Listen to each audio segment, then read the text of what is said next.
Hey guys, welcome back to another episode of Punt Situation with Polk and Scott. What's going on, Scott? What's going on, Sap? Well, Not much, man. Long day. Just got no, off just work not too long ago. just recovering from surgery. So, Scott, just you guys that y'all haven't heard, I got neck surgery, really gnarly scar there. But I am feeling a little bit better today than I have been in the past few days. Like I said, I had surgery on Thursday, so feeling better. I just want to thank my doctor for did a great job. First time in years, I haven't felt any neck pain. Want to thank my friends and my family for supporting me and being there for me and asking me how I'm doing. Especially want to thank my girlfriend for being there for me and taking care of me. So hopefully I'll be back soon, 100% here. Within a couple of weeks. So right on. Chicks dig scars, man. So you got a good one. Yeah, Tim McGrath said that. yeah, All right. Well, awesome, man. I'm glad you're okay. We're glad to have you back. thanks, man. It hadn't been the same without you. So we just want to give a quick rundown of what we're going to talk about today. So we're actually going to address some draft strategies. We're going to talk about some kickers. We've heard some people asking for it, so we're going to bring it to y'all. We're going to give y'all a quick little rundown, just a little discussion on kickers, and then we're actually going to do one of my favorites, Boom Buster Perfect. So I'm just going to ask some guys, name some players. We're going to go through, and the guys are going to tell me if they're going to boom that ADP, they're going to bust that ADP, if they're perfect for that ADP. So kind of help you out. I know everybody's getting into drafting.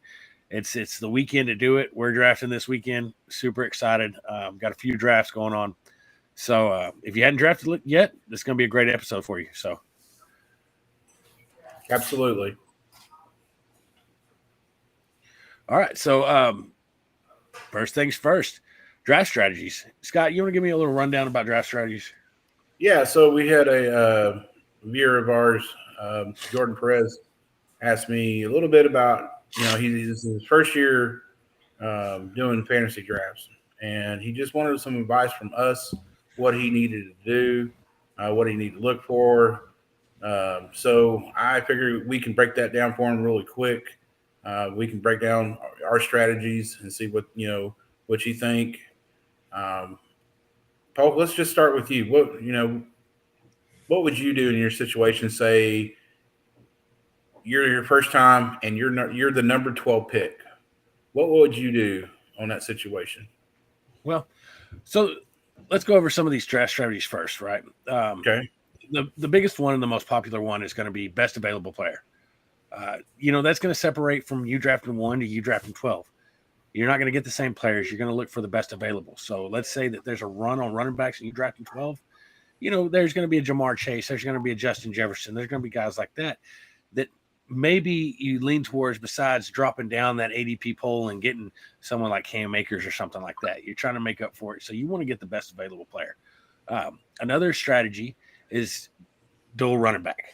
Okay. So a lot of people, because running backs they're great. You got your top 10 guys, and then you got your guys that, kind of fall off, that start sharing carries. You're starting to pick up guys that maybe aren't starters, backups, maybe touchdown lurkers, things like that. So a lot of guys will load up there. Then there's going to be your wide receiver. So it's kind of the same thing, a little bit harder strategy initially. So like, let's say you draft one and you can get someone draft in the top 5 and you get someone crazy like Cup, right? You just have to have him. By the time it comes back around, you're not looking at maybe you're looking at a Devontae Adams, which is great, but they say once a receiver changes teams, they've had like a 23% fantasy decrease from the season before. So you're looking at a guy like that. You're not going to be able to stack, Cup and JJ, which would be phenomenal. So that's a little bit harder, but that kind of leads into that zero running back. That's another strategy that's going on where people are loading up on these receivers, and then, their quarterbacks and their tight ends, they're getting all the filler, and then just kind of filling in with running backs later in the draft. When we're talking 5th round, 6th round, 7th round, and even later. So you're stacking with guys like AJ Dillon. You're going on your Alexander Madison's trying to steal those handcuffs, things like that, in the hopes that something happens or one of these guys, Damian Pierce, steals that starting job over there in Houston. So you're kind of hoping that these guys kind of step up. You're not hoping for an injury, but injuries happen in the NFL, and it's the next man up, and that's especially what with you're kind running of backs. Yeah, exactly. I think there was one running back last year that made it through the whole 16 game schedule. So that's what you're kind of hoping for, and it's kind of the strategy is from what I've seen fairly new. It's really kind of grown the past few years. I've seen it pretty close to successful. I think a couple years ago, Mostert was one of those that they were able to get real late in the draft, and he boomed up until the injuries happened. So, they work if people aren't paying attention to the waiver wire and grabbing them before you do. Right. That's another thing with that strategy is you're just going to be really heavily dependent on picking up guys that make that waiver wire, like a Elijah Mitchell or something from last year that get 16 carries out the gate the first game. You're going zero running back. You've got to be quick to grab those guys. So if you're super tentative and paying attention, it could be a strategy for you, especially if you could stack those receivers, especially in like a PPR or something. Then you really it's better to have that point production, right? Can you explain a little bit what standard and PPR is for these newcomers over here? Yeah. So your standard scoring is just going to be your pretty basic scoring. Every 10 yards, your guy's going to get a point, right? The running back's going to get a point for 10 yards. Your receiver's going to get a point for 10 yards. Your quarterback's going to get a point for 25, I think is what it is. 25, yeah. Yeah. Depending on your league and if you got sleeper or if you're going through ESPN, NFL, and your league commissioner, make sure that he kind of lays all this out, right? You look at your scoring before it starts because that can affect your draft strategy.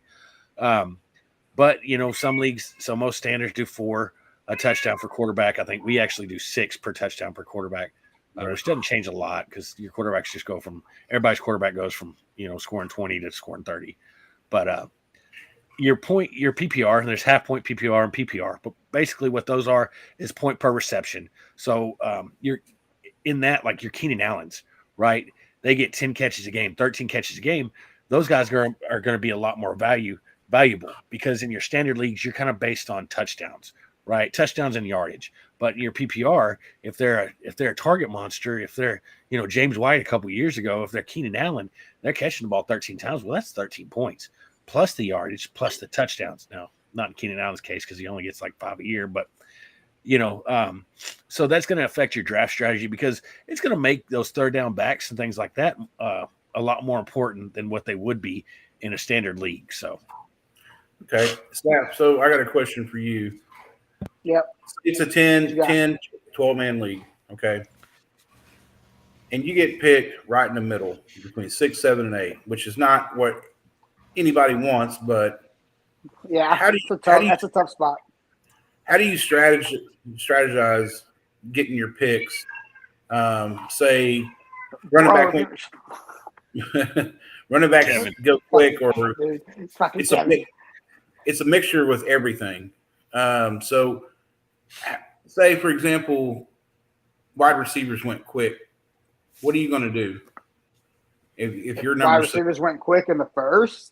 Yeah, because lately in mock drafts, that's what's been happening. So I have been seeing that a lot on mock drafts. Well, Sam's got an opinion. I don't see that as much, Bud. But if you were in a league where wide receivers are going quick, well, then you go and pick yourself up a really good running back. And especially if you're in a 10-man league and it's a snake, so you're 7 or 8, you'll get 2 really good running backs. Exactly. When do you mean snake? That's going to be like your standard. You're going to go 1 through 12 and then 12 through 1. It's a snake. So there are other options. Some people auction draft is one of them. Yeah, go back to number 1. I've only seen that once or twice, and that sounds terrible. You don't see it a lot. It does sound terrible to me, but like I said, most drafts are snakes. Yep. So it's gonna go. You're gonna come back around pretty soon. If it's a 12-man, and like if wide receivers are going quick, then you're going to want to hit running backs. It's the same thing, vice versa. Running backs are usually going to go quick in your league. A quarterback should never go first, ever, unless you're in some kind of super flex where you have two quarterbacks. Then maybe if you're in that kind of league, which is not a lot of people are in that kind of league, then maybe you pick somebody quarterback in the first. But that's if you're just really heavy on quarterbacks, which I think we've explained before. The difference between the first and the 10, even the first and then it's not very far. Right. It's never been very far as far as points at the end of the season. But in you guys' opinion, we've been doing it for a long time. So sometimes we go running back and get two running backs in a row. Sometimes we get running back, wide receiver, depending on where your situation is, who's the best available player. I went running back receiver last year. To me, at 12, I went running back receiver. I think I got Antonio Gibson, which didn't really pan out for me, but I was able to get Devontae Adams, and Devontae Adams is one of those. So I felt like I solidified both positions, and then you worry at 12, you get those 2 picks, but it's 24 picks before you get another pick, so you kind of want to stabilize as much as you can. Exactly. And all the good running backs were taken, so it really just kind of I wanted to get somebody. I wanted to have a starting running back on my team, even though again it didn't work out super well, but I did take second. So, but I wanted to, and then I wanted to establish it with a number 1 wide receiver, right? And, to me, there's 3 kind of basic strategies that you see everywhere, and that people are going to swear by in the fantasy world. It's running back, wide receiver, or depending on your position, it's best overall. So if you're in the first, especially if you're in the back half, and you see all of those top guys at running back getting picked, you're going to have a few Justin Jefferson's in there, probably at 6 or 7 or something like that. Yeah, you're going to see some people are going to swear by them. If you don't have really strong things about a running back and you're picking 10, 11, 12, if you're picking 10, 11, 12, you pick the best wide receiver on the board. That's what I would do. Well, and we've talked about this before. The guy that hasn't gone is like when you're doing those strategies. The problem with that, with committing 4 picks down and running back, wide receiver, is sometimes you might stretch, right? You might stretch to get that other wide receiver because they're gone. Everybody or running back, they're gone. Everybody picked your pick. I don't know, your pick 7 or 8. So they come around or even your pick 1, right? So you take JT and you're committed 100% to take another running back, and it comes back around and you got Cam Akers, you got someone that's not even guaranteed to be a starter, right? But you've got Cooper Kupp because everybody just said we're going straight running back. You got Cooper Kupp sitting there. It's hard because you can't say that you shouldn't take Cooper Kupp, right? You should take the best available player. And that's what's hard about committing. A lot of times I went into a draft and said, I'm going to draft this way. And I walk out of it with a completely different team because it's who falls. People, you can't predict it. You can do as many mock drafts as you want. It's never going to ever play out exactly how your draft is going to play out. So no one plays the same way as your teammates play. Right. Exactly. You got to be adaptive. And that's the thing. And it's just knowledge, right? It's knowledge of players. Like we've talked about, the first couple rounds is where everybody knows the players, right? Everybody knows Jonathan Taylor. He killed it last year. It's going to be rounds, 9, 10, 11, 12, MVS, Valdez Scantling. Where's he playing? It's going to be the rookies that came onto the scene. It's going to be the backups. It's going to be the Michael Pierces. It's going to be, those guys that not everybody knows. And if, they don't pay attention, they're not reading their stuff, they're going to go skip over that name and grab someone like Adrian Peterson, who don't even have a team because they recognize the name. Or Adrian Peterson is going to go in the first round on a year that he's not even signed to a team. That's just knowledge. I wanted to point out really quickly. If you do pick up a wide receiver, say it's a Justin Jefferson or whatever, Aaron Rodgers or whoever it is, don't a lot of people want to do a duo wide receiver quarterback. Don't make sure that happens.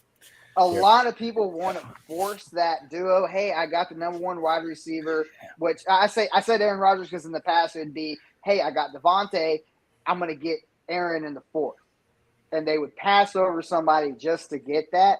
It's not, if it falls into your lap, it falls into your lap. Don't force it. But never force that. That you want it sometimes, but don't force it because it'll end up biting you in the ass. I mean, look at week 1, right? When Green Bay got blown out. Everybody that stacked those lost automatically. Mm-hmm. You know, Aaron Rodgers had negative points, and Devontae Adams didn't look good. I think he had like 1 to 2 catches. So you lost your 2 starting guys. A guy you forced to have. Yeah. So if it happens naturally, if you get them where you need to get them, it's great. But don't force it. That's awesome. Yeah. So it's something to look at, but don't force it. Last question for this segment here. Guys, let's just break down a little bit where to get a QB, where to get a defense, where to get a kicker. Everybody, I've seen this where QBs get in first round, second round, pass up good players, and then they don't understand why they didn't win their league. And I've seen defense go, I think one of our leagues went second round. It went pretty high. It was pretty high. It went 4th or 5th. I don't know. Yeah, that 4th or 5th. Yeah. I was little. Yeah. So they're getting kicked out of the league if they draft a defense in the second round. Right. So explain a little bit why.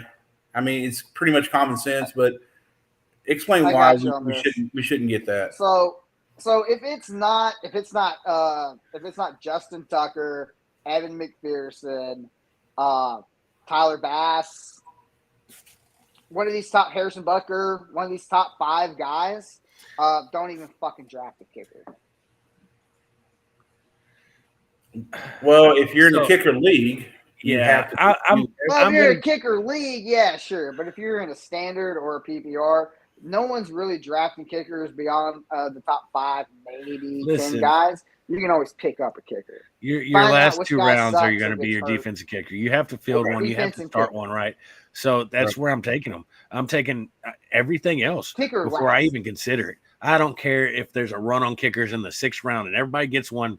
I'll take mine the last round. Don't care. It doesn't matter.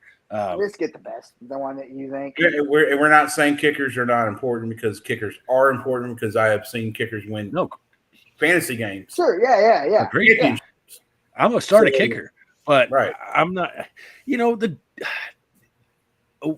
Okay, it's nice to have Justin Tucker, right? But why have Justin Tucker when we're saying that kicker went in the 5th round? Well, that's where Cooper Kupp last year went around. Last year went. Right. So kudos, you got Justin Tucker, but you didn't get Cooper Kupp. Right. And last 2 rounds. Yes, awesome. Last 2 rounds for that. Quarterbacks, just don't push it, right? So, it's not.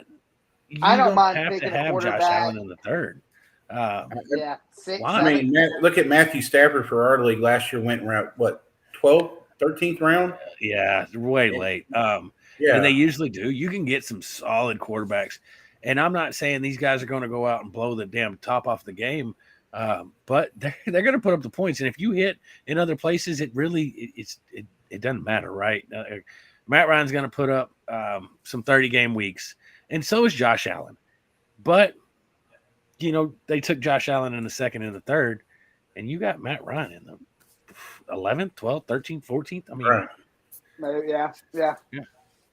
So it's not. Don't force it. Now I'm not saying don't have a quarterback. You need a quarterback. I'm saying right? Quarterback, especially depends on where your runs go. So everyone has runs. Somebody will pick Aaron Rodgers, and then the next person will pick Josh Allen. Then you'll have Patrick Mahomes, or however the order goes. You're gonna have a solid run Josh Allen in maybe the 6th round, Herbert. Maybe even the 5th round. If it's the 5th round, hey, let it go. Someone's going to stop that and pick somebody else, and you're going to be able to get a really solid quarterback in the 6th or 7th. Yeah, so you're going to see the top 5 guys go, right? You're going to see Josh Allen, Herbert, Mahomes. Give me 2 more. So at least, okay. Jackson. So we'll do it at 3, right? Yeah. You're going to see those 3 guys go. And then there's going to be a lull on quarterbacks. And then you're going to see the next couple go. You're going to see maybe your Kyler Murray, your Lamar Jackson, and then someone else, maybe your Dak. Russell Wilson, right? Yeah. Huh? Right. Dak, Russell, what's Burrow's Yeah, going to Dak. be in there. Yeah. Is a great one, and then you're going to see a lull. Base it on tier, right? Because those are like the top 10 top tier crazy quarterbacks, but you don't have to have them because all tiers are kind of blended together with quarterbacks, right? Right. You only start one. You got to hit on running backs. You got to hit on receivers. Your quarterback, you can. I mean, like I said, there's a lot of value. Same. Every team has a Yeah. starter. With running back, some teams have 3 starters. That's right. All right, Jordan. I hope that help you out on there on your first draft. Hope we got questions. You can definitely text us and let us know. Polk, let's go on our next segment real quick.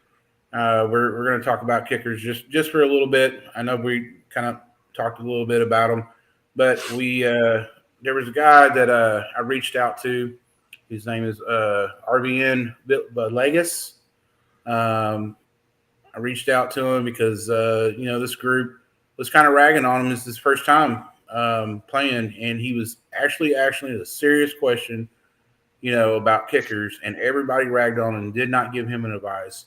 So I told him that we would give him some advice and what to do and what to look for. So guys, it's the last round, next last round.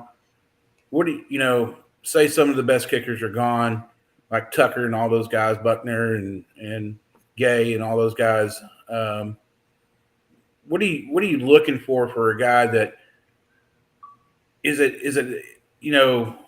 a team that's not is going to move the ball just enough to get for a field goal? Is that what you're looking for, or is it a guy that's just going to be accurate most of the time, making their extra points? So I know where you're going with this, and so Powers is going to be your third one, right? With that being said, Scott, I'm going first off. The guys that are at the top are there because of power and accuracy. They're accurate, but they're going to hit those 50-yarders. You're going to get those 60-yarders now that they're starting to kick them. That's what I'm looking for initially, right? I want a guy that, if he can go out and make 20-yarders, that's cool, but that's only 2 points every time. But if he's out there banging 60-yarders, well, every time they get, 30 yards down the field, he's going to come out and kick me 6 points. So initially, that's what I'm wanting. And then you want an offense that it's great, right? If you have Butker. Butker's great. But Butker's kicking a lot of extra, PATs, point after attempts, right?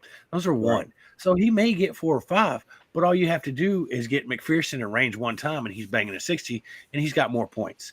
So that's kind of I'm not saying that. I guess what I'm saying is I don't want the best offense in the game when I'm drafting a kicker. I want a team that can move the ball, but maybe just don't have all the pieces stall out. Maybe their quarterback isn't the most accurate guy, and they get within range, and they're just trying to keep the game close and bang field goals. Those points are going to tally up, Okay. Sap, you got anything to add to that? I pretty much agree with that. You don't want someone who's just going to get an extra point every game. They may not get 4 or 5 points, but you want a guy who's not quite not getting extra points, but who's also going to be like, hey, a game on the line, this guy's going to kick a 50-yarder. So people like that. Like, Dustin Hopkins, 2 years ago, Coach Joseph, Will Lutz, Daniel Carlson. Mm-hmm. There's a bunch of guys who have huge legs. Even you got Nick Folk still with New England, who I think would be a great choice. Nick Folk made a little comeback over the past couple years. Yep, he sure Jake Elliott. Jason Sanders. Yeah. You still got Robbie Gold, who's always been solid. Good for Gold. Good for Gold, Young Ho Ko. Yep. No one knows how that's going to happen over there in San Francisco. Not San Francisco, sorry, Atlanta. Mm-hmm. But they're probably going to be kicking a lot of field goals. And so no one's really going to think about Ko. And Young Ho Koo is a pretty good kicker. Yes, and he's ranked 11. I did a mock draft the other night. Got him in the very last round. 100% okay, happy with that choice. I was like, cool, set, let's go. as shitty as the Colts look on their first one, you might Blankenship. pick up Rodrigo too. Yeah, Blankenship out there. After that, after those kind of guys, it ranks Brett Mayer as Dallas's kicker, Yeah. but Dallas still doesn't even know who their kicker is. So you Right. start getting They to said those he guys like Greg and Randy Bullock and Jason Myers, Carlos Santos. No one even knows if they're going to be on the team or on any team. They're going to be on a team for a little while, but all it takes for a kicker is 1 to 2 bad games before Yeah. they kick that kicker off the Absolutely. team and they bring in somebody else. Yep. That's it. So Yeah, if you look up your top 15 kickers, those guys are someone. If you're going to end up with a draft pick, you draft one of the top 15 kickers, and that's your best bet to do it. That's your best, your safest bet that they're going to be on a team all year. Well, it's You like start getting below that. Dustin Hopkins is on his third team that I know of. You know, they cycle through kickers. Yeah, Carlos Santos, I think, is like on his 10th. I mean, he's been playing Santos, for forever and a half. Exactly. Vikings, 2 years ago, went through like 3 kickers in the season. So Right. Not like the Cowboys did. Well, same thing with Nick Folk. Nick Folk had been on like 2 or 3 teams where he actually he's landed on with his the third. Patriots. Now he's been Cowboys, there for Jets. 3 years, 2 or 3 years, In New England now. and he's He had been an doing injury. solid. Yeah, he was great. He had an injury though and didn't come back in time, I guess, and they went ahead and shipped him off. So- But Who is the just real quick? I'm sorry, I can't remember it off the top of my head. Who was the kicker that got hurt for the Cowboys who went to the Vikings? Oh, that He's not was even legal. Dan. Dan. Can't remember his last name for some reason. Bailey. Bailey, there you Yeah. go. Dan Bailey. Yeah, Dan Bailey hasn't had a job, and I couldn't tell you. No one's thought about that either. I mean, He got hurt. He had that really towards the end of the season with the Cowboys really bad. Then the Vikings picked him up, and he just looked even more.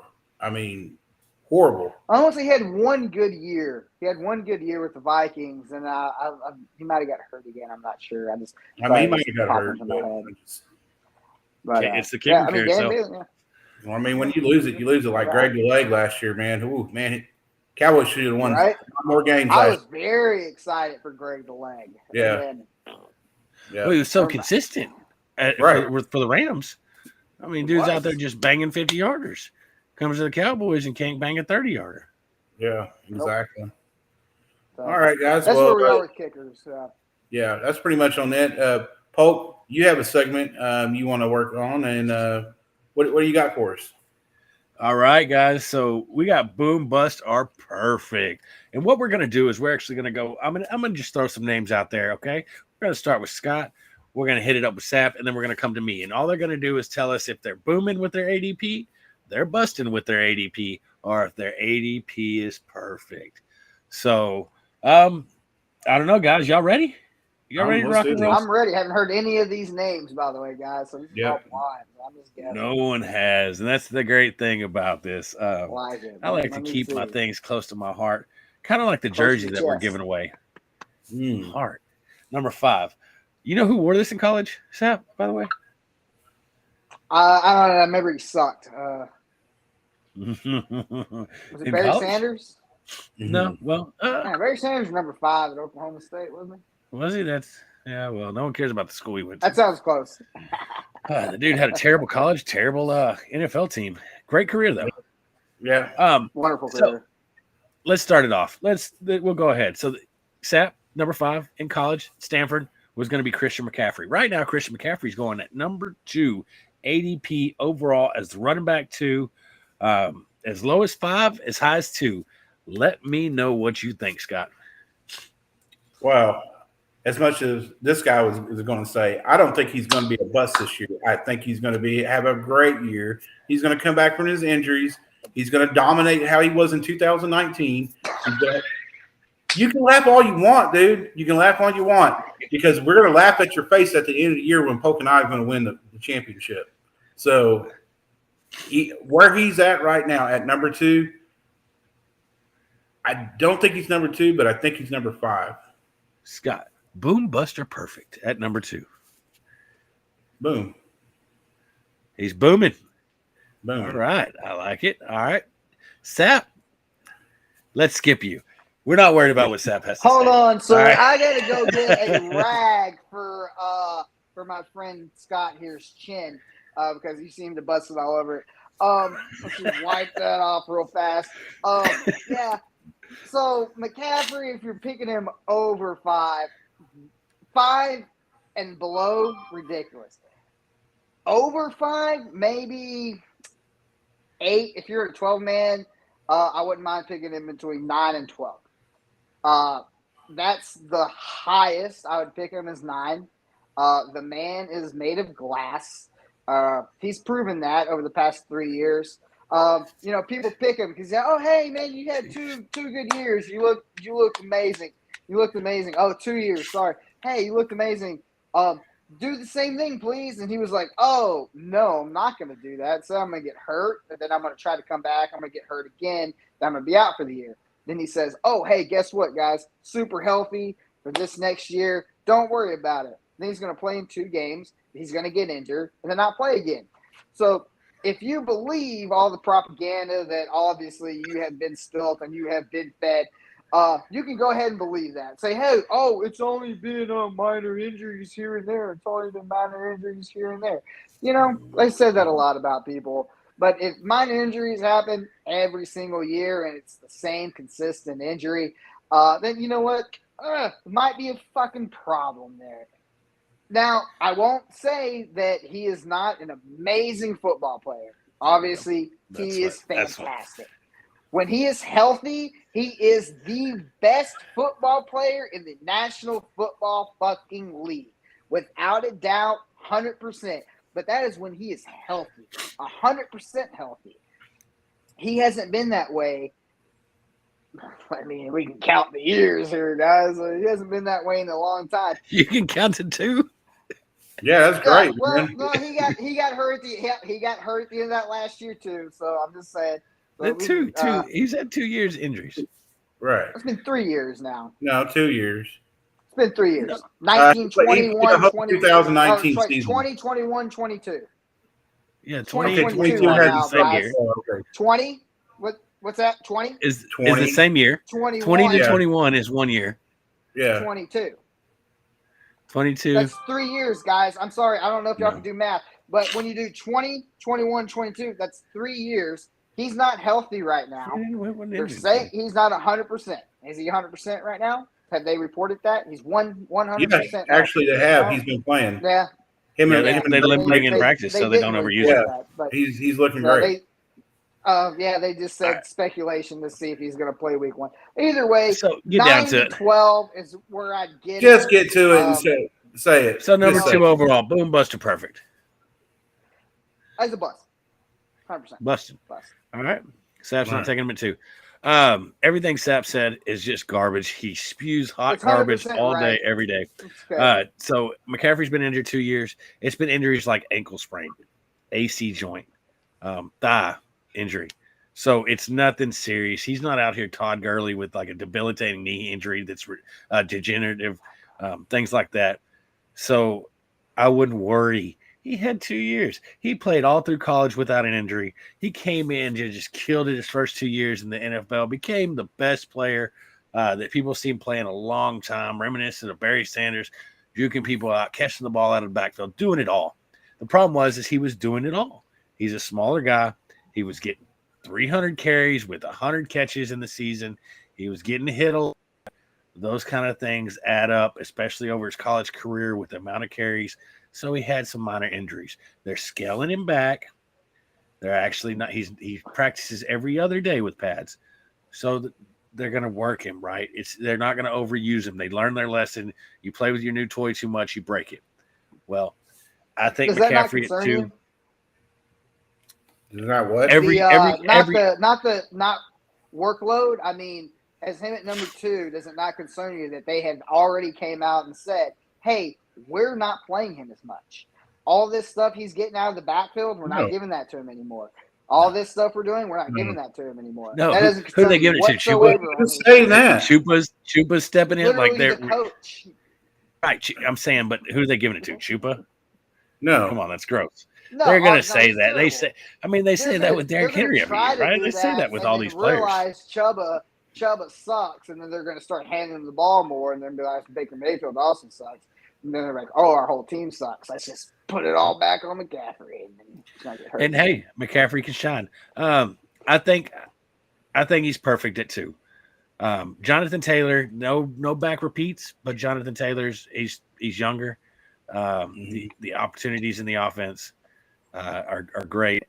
I think McCaffrey at 2. I like it. If I'm at 2, I would take McCaffrey because of the high upside, especially if you're in a PPR league. That's exactly where he needs to go because the opportunities are going to be there. And I think with Baker Mayfield, the option is going to be an option now. I think Baker Mayfield, as long as he starts, they're going to use Baker Mayfield, try to get McCaffrey out. I think it's going to be a neat little thing, and it's going to work out. So all right. I like it. Sap, do you like it? How many wins you got for the Panthers this year? Uh, What do you think? Just real quick off the top of the head. 8. Playoffs? No, No. 8. I like 8. 8. I like 8. I was going to say 9, actually. And that's that was a my possibility with their division over there. So, okay. It's a possibility. All right. So, wide receiver 6 coming off the board. We're going to talk about a gadget player. We're going to talk about a guy that a lot of people are high on. The offense may change a little bit because he had a QB change. Going 17th overall as the wide receiver 6th. We're talking about Deebo Samuel. Whew, man. Scott, let me hear about Deebo. All right, Deebo just got a major contract. You know, he was bitching and complaining that he wants some more money, and he got the money that he wanted. He held out from practices, but he doesn't want to do like he did last year. Now, who's to say he's still not going to do that, right? You know, if they run, huh? What'd you say? His contract. Right. Running back incentives are in his contract. Right. So that's what he wanted. That's the thing he was mad about. Right. So is he going to do like he did last year? There's a good possibility that he's going to, return doing what he was doing last year because Deebo was pretty much all the offense last year. Am I worried about that he got signed? Is he going to be the same player? Because we all know when players get signed, they don't have the greatest year the next year. And you said he was ranked number 6. Is that correct? Yes, overall? wide receiver 6. Wide receiver 6. I think So that's 17th what's his ADP? overall. What is 17. ADP? Okay. 17. 17. Okay. So I you're like thinking where early in he's the at. second round. I still think he's going to be a boom. I still think he's going to be a productive player. I just don't think he's going to be the guy that he was last year as much. They're going to try to work a little bit more with, Mitchell if he doesn't get hurt much. Trey Lance is going to be a lot of ups and downs with him. Like I said, I think he's still going to be a productive running back / wide receiver in that organization. So, Sap? All right, so wide receiver running back would be his position, vice versa that. I'm already going to rate this. You said ADP 17. That's perfect for me. I think that's right around where I would get him. You do have the concern with a new quarterback, but apparently Trey Lance is a dog. Like they're saying he's throwing. Everyone loves him on that team. Kittle has hyped him up. Obviously, we know what happens when the new quarterback comes in, just like with Tyreek Hill, praising Tua. But I've heard some great things about Trey Lance over there. They have enough weapons on wide receiver and running back. Right. They have a little stable over there at running back to where I think he's still going to be able to run those gadget plays. Now, he won't run as many gadget plays as he did last year. No way, because the incentive bonus is if he gets, I think it's 15 carries for ever many yards, he earns extra 150,000 or 200,000. It's to us, hey, I'd love to do that. $200,000, but to them that's nothing. Compared to his actual contract that he signed, an extra $200,000, he got the incentive to do it, which is what he wanted. That's the only thing he wanted. That's the reason that contract thing lasted so long and it had so much controversy. But he's still gonna have those gadget plays. he's still Debo. Did he have an injury last year at all? Maybe a little. Maybe Yeah, he had I one. think he had like maybe an elbow thing. Like He had a, something the a first year. bruise or He was something, injured the but first it I was year. know like his Right? first year he was, but I It thought was last year nothing. he had at least one He game. was pretty much healthy all year. He's not an Right. injury concern, I would Right. say, because he's so big. He's one of those bigger. He's not a Devontae And Smith. physical. He's physical, big guy. He can run people over, and he's proved that he can catch football. Right. So I think 17. I think to me that's perfect. Yeah, That's I agree with perfect. you. Where exactly where I pick him. Okay. All right. Right on. Go ahead. I said, who's our next guy? Oh, I don't get to talk about it, Debo. Oh, Oh no, no. you get. I was I mean, going to say. we already know what you're going to say. Hey, Scott's Oh. like, go fuck yourself. Yeah. No, go ahead, Paul. So I'm gonna go. I kind of lean towards what Sapp said about Debo. The offense is different. It's Trey Lance, right? They won't have to use Debo like they did last year. They're not going to have to run him as much. They can run with Trey Lance. They can run the option, things like that. So they'll just cycle their, 1,300 backs, all their injury-prone backs through the system, and Debo's going to be able to play a wide receiver a lot more. So I think that's kind of to me, Debo's a great player on a great offense. I think his touches regress a little bit, and so honestly, I think he's a little bit of a bust at where his ADP is. I'd like to see him in the third, fourth round, wide receiver 2, sure, because that upside is just huge with that. But at the same time, the offensive changed, and it's mainly because of the whole quarterback style has changed. So the plays have changed, because Kyle Shanahan knows what he's doing, right? He's going to scale it to what his quarterback can handle. Right. Exactly. Yeah. So been successful in the league a long time, and so I think it's just going to change. And I think that like we said, incentive wise, Debo got what he wanted, but I think they did that because it's not going to matter. They're just not going to use him near as much. So he's going to be a receiver, and he's great at that. He's just not going to get the touches that he got last year. Which he's going to be able to do a lot with what he gets. But all right, so Debo Samuel, Scott, go ahead. What were you saying earlier? About what? Who's next? Who's next? Who's next? Okay. Who's All right. next? We got a guy that's been going in consecutively the past couple years as a top 12 pick, right? He has been a guy that a lot of teams have banked on in fantasy wise, and he's let them down. He has let them down. He's trying to make a resurgence. He's finally healthy. They say that he's going to get all the touches in the offense. The quarterback don't know how to throw the ball. He only knows how to run the ball. We're going to talk about Saquon Barkley. He is going as the 19th player overall, running back 12. So, I mean, that's possibly it's into the first round. If they're all running backs, usually it kind of bends around. A couple receivers were taken. So we're talking early second round. Scott, boom, buster, perfect. I'm going to tell you right off the bat, guys, bust. It's a Right. bust for me. Bust with the ice. Mm-hmm. So, excuse Uh-oh. me. Sorry about that. So, yeah, Saquon has been hurt just as much as Christian McCaffrey, right? He came back last year, got stepped I don't on. like the comparison. I don't like the comparison. That's true. But Oh, we're losing Scott, guys. Oh, man, we lost him. I don't know. I'm sorry. Keep going. Keep going. okay. The problem that I have with Saquon Barkley, their offense is horrible. Their offensive line they can't protect anybody. They can't open the hole for him. I think there's only one play that he went over 20 yards last year, and that was it. I mean, they haven't improved anything over there and at the Giants organization. Quarterback wise, wide receiver wise, they still got the wonderful Kenny Galladay over there that gets thrown the ball and he drops it, and there's nothing going on for him.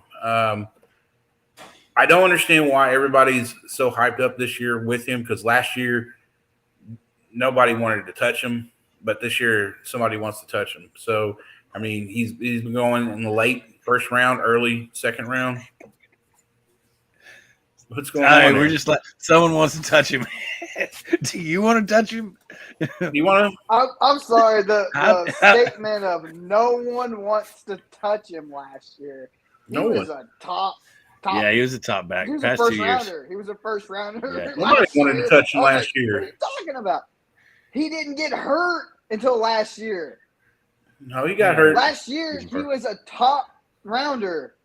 He was top. Nobody wanted to touch him last year. What are you talking about? He got picked like number 7 in our league. Okay. He was a top round pick. Yeah. He was a top round pick. He's had 2 injured years, but they thought he was fully ready to go last year, and he got hurt right away, and then he came back, and then he got hurt right away. Right. So he came back. He played 2 games, and then he had the ankle thing. Remember? Right. Remember the ankle thing? Yeah, I remember that. Big. Yeah, that was against the Cowboys, wasn't it? Right, that was against the Cowboys. Yeah, Randall Gregory stepped on it. Yeah, and that's the reason he didn't play last year. Right. So your statement just blew me away when you said no one wants to touch him. Well, no, I mean, I'm sorry, I didn't want him last year. I would have touched the fuck out of him last year. Oh, you would pick him up last year? Are we still talking about football? I don't think so. I think Cook instead, and then I want to say Saquon got picked right after Cook, or maybe 2 spots after. I think it's 2 spots out. I know it was high. I want to say it's around the 7th. It was high. Is all I'm saying. So when you said that, I was confused. That's all. Last year you might not have wanted to touch him. No, I don't think he was to me last year he wasn't a top pick, and that's why I didn't choose him. But somebody else did, so it's whatever. So you're saying bust. He's gonna be a bust this year. Their offensive line had improved. Okay. Sorry. What do you think, Sap? I didn't know what was that ADP again? So he's going at running back 12 at 19. So early second, pretty close to that. If everybody took running backs, he would be the last one off the board in the first round. Man, for me, honestly, that's a tough one. Where he's going, you're saying like late second? Is that what you said, or early second? So 19th player overall? Mid second. Yep. Yeah. Mid second. Okay. Jesus. I would have to say bust, only because of the great points that Scott made. He's right about the offensive line. No one knows, is it gonna be Danny Dimes? Danny Dimes is up in the air. No one's going to have him with that. That whole team's in a restructure mode. New coach, new GM, new everything. No one knows what's going to happen over there right now. Now, you can't say that Saquon's not talented. Not by no means. I think if he was in a better organization or a better team, he would probably be a top 3. Yeah, for sure.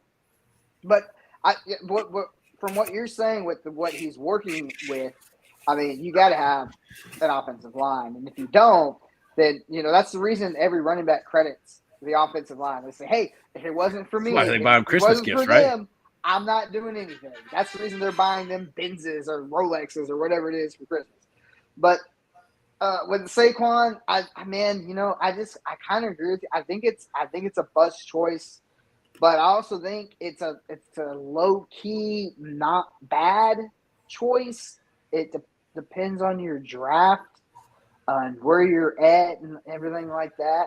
Well, let me ask you. It's hard for me to say that just because he's so talented.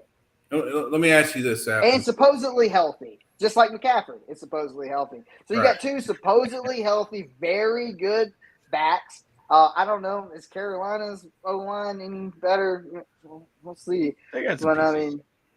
They got some pieces, but I would say they're about the same O-line. Would you guys pick Saquon as your RB2? Who? As your RB2, like your second running back? Yes, 100%.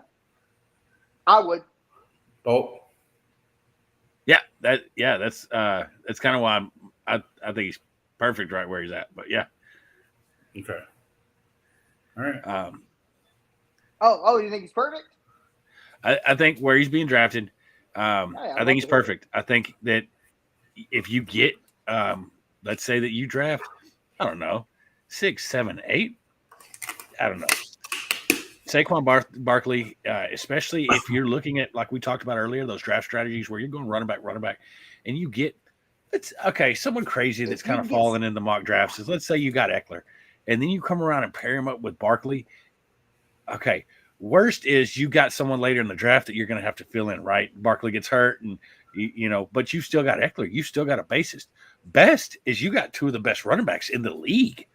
To me, that makes him perfect in that spot. Injuries happen. I'm not going to try to predict them. I'm not going to say that they're not. They happen to everybody, right? But the upside, like this guy came in the league and he played great for 1 year, and now he's rested for 2 years. We'll look at it like that, right? So he's 3 years in. He's rested. He knows the playbook. He knows the offense. And yes, it's a terrible offense, but that only means if he's healthy and he plays, he could see 300 carries. He could see something crazy like, 350 carries in the season, because now they want to get their full 4 years out of this guy, right? They missed 2 years. They want to really work him. So to me, that's why I think Barkley is just perfect in that spot. If I'm drafting in that area and I want to do 2 running backs, I think if he fell to me as my running back 2, I'm excited. So Buster running back Boone 1 are perfect. Perfect. I got 2 questions. For you. Yeah. First, to me, Saquon resembles the beginning of Dalvin Cook. So remember, Dalvin Cook had an amazing rookie year. Yeah, right? first couple years. Got injured, then came back amazing 2, 3. He's in his 5th year now. He's been awesome, correct? Kind of resembles that to me. I still think he has a lot of talent. He's a different runner, but a lot of talent. Here's the difference between him and Cook. The Minnesota Vikings have Kirk Cousins. They got Thielen was the number 1 guy. Very true. Totally different team. Yeah. So they had a little bit more weapons over there than they do with the Giants. Well, to be fair, his 3rd year when he broke out, he didn't have JJ yet. Right. He didn't. He had Thielen. And Kirk Cousins. But my second question to you is, if your scenario played out, and you said first is Eckler, and said your second would be Saquon, would your third back be Henderson? Would you go 1, 2, 3 running back, or would you trust someone's not going to get Henderson? Because they've already said Eckler and Henderson are 2 running back 1s in Sean McVay's eyes. That's what he's already said it. I love these 2 guys. You're thinking of Akers. I am thinking of Akers. Yeah, you said Eckler. That's my fault. Austin Eckler. Akers. You're good. Austin Eckler. That is my fault. Which is crazy. Which you shouldn't fall to that big, right? But no, with that, would you pick Akers and Henderson? I would not. So that you can say the same thing about Gordon and Williams, right? Javonte Williams and Melvin Gordon. I don't want 2 starting caliber backs on a team, right? What about punch. Chubb and Hunt. Chubb and Hunt, exactly. I love Chubb. I'm not drafting because of Hunt. Because Hunt's going to come and steal the show, and it's guaranteed that they're both going to. I mean, if you look at their carries, they're pretty close, and that's what you don't want, right? Now, when we're talking about these top tier running backs, we're talking about a guy like Derrick Henry who's the backup, right? No one knows, no one cares, right? And the coaches don't know, don't care. If he goes down, they're like, fuck it, there goes our season. Put somebody else in, it don't matter. You can't stack to me. So, like, let's say that I got Aaron Jones. It's a little different with AJ Dillon, I think, because if Aaron Jones go down, I've got AJ Dillon that's going to come and solidify that role. But it's hard with the other guys because who do you start, right? Because they're both starters. They're both starters for the team, and you can't start them both. So here's something that for both of y'all. I know this is getting a little off topic, but this is for beginner guys that are coming in right now. So there are so many after what Chubb and Hunt did. There are so many 1 and 2s that are trying to come into the league right now, and we just named quite a few of them. You have Javonte, and you have a veteran in Melvin Gordon, who Melvin Gordon is kind of still considered a number 1. Same thing with Henderson and Akers. They consider them both number 1s. There's a few tandems in the NFL, not a bunch, but how do y'all approach that? How would y'all approach that as far as handcuffs? I don't touch Because them with a 10-foot there's pole. handcuffs, there's Exactly. there's starters, and then there's handcuffs. Right. So, There's Madison and Cook, in right? y'all's case, McCaffrey and Chuba. So would you take McCaffrey handcuff and Chuba at 7? Because they're not splitting 6? carries, right? It's Like, not how high 50-50. would you go? It's 100% it's 100% Cook. It's 100% McCaffrey. And if they go down, then it's 100% the next guy. Right. When you're talking about Javonte and Melvin Gordon, it's 10 carries for one, 10 carries for the other, So it's hard to figure out which one to start that week because they'll go with the hot hand. You're going to hear that a lot from these coaches. We're going with the hot hand. Yeah. You don't get to see every practice. You don't know who killed it in practice. Maybe you read some beats and you listen to, your local news station or whatever, and they talk about it. But you don't know what's going through that coach's head, and that's just something that's fire that I don't want to touch. It's something the New England Patriots have been doing for 5 years, and there's a reason I don't touch their backs, right? So that's there's a difference. Figure out what handcuffs are, and figure out what these split carries are, and stay away from the split carries, and grab you some handcuffs. Yeah. So what are some teams that you'd stay away from this year? Because I can think of like 3 off the top of my head. As far as starting running backs would be Jets, Jaguars, San Francisco, Jaguars, Patriots, Jets, Denver, Tampa Bay, maybe. I don't know. I mean, it's Fournette, right? It's playoff Lenny. I don't know about Leonard, but playoff Lenny for sure. But what I'm saying is like Browns. like the Jets have 3 running backs right now. The Patriots have 3 running backs. The San Francisco has 3 running backs. Seattle. They don't know who they're starting. Exactly. So there's a lot of guys on here, especially for y'all guys who are just now getting into it. Don't say if you look at a team, especially like the Jets, Bryce Hall is going to start because no one knows. Carter's. I proved this point earlier to someone. Yes, I saw you. Don't pick one Brees of those guys as your starters. Right, Brees Hall is sure he's the rookie, but he's unproven, right? He's never played it down in the NFL. He can be a bust. There's bust that happens in this NFL. Ask Marcus Russell, okay? Yeah. So, Elijah Mitchell last year with Mostert, they thought one of these guys were going to start. They thought the other guy was going to start, but then it just back and forth all year. Exactly. So exactly.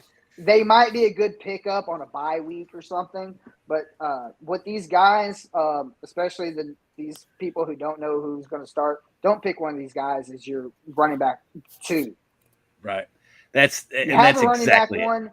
Don't pick one as running back 2. Make sure you have a starter, a for sure starter. Even if he splits carries, make sure you have a for sure starter. Right.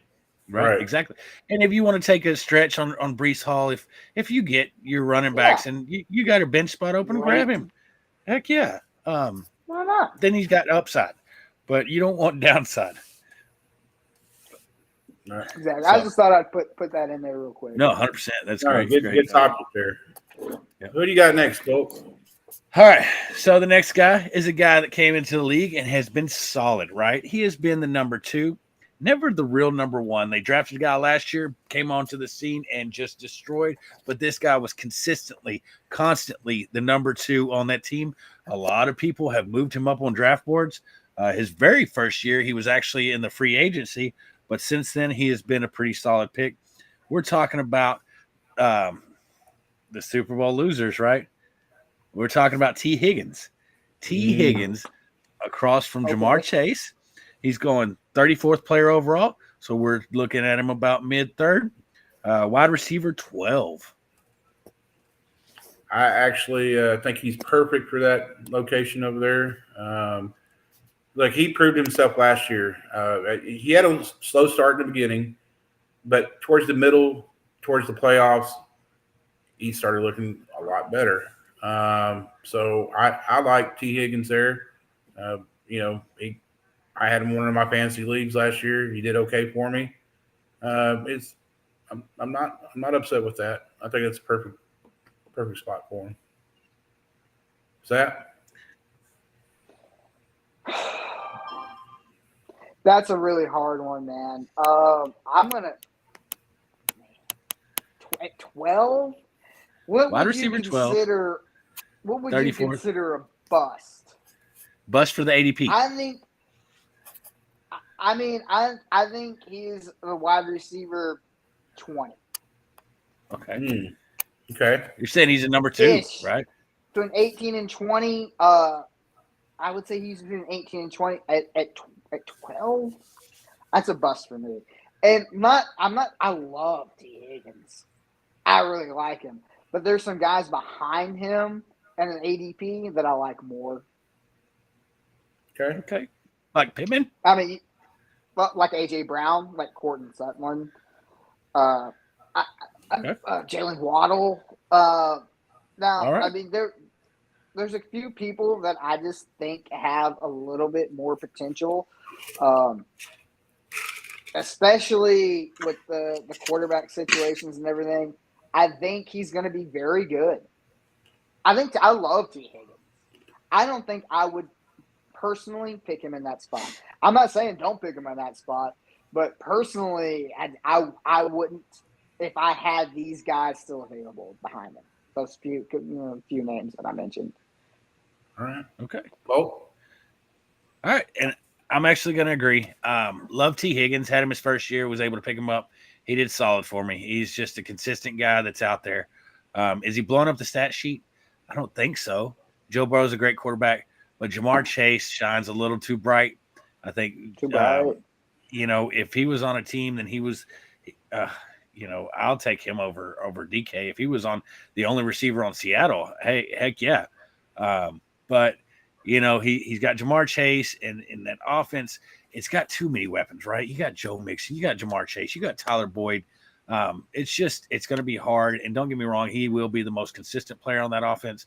But consistency does not mean that he's going to just blow the stat sheet up and that he should. Oh.